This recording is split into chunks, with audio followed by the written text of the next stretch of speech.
Au Tchad, de plus en plus d'organisations de la société civile appellent à manifester contre l'ingérence flagrante de la France dans les politiques internes du pays en cette période de transition.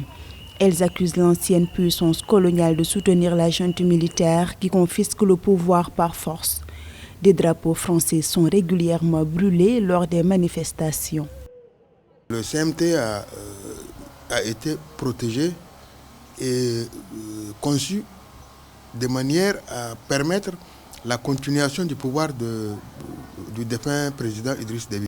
De nombreux leaders de la société civile considèrent que la position de l'Union africaine vis-à-vis du coup d'État du Conseil militaire de transition est l'œuvre de la diplomatie française. Ils estiment que la communauté internationale continue d'aider les militaires à perpétuer le régime du président défunt Idriss Déby au nom de la lutte contre le terrorisme.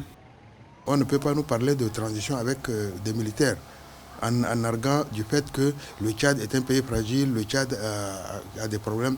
Je crois que tous ces faux pions sont l'œuvre du gouvernement français.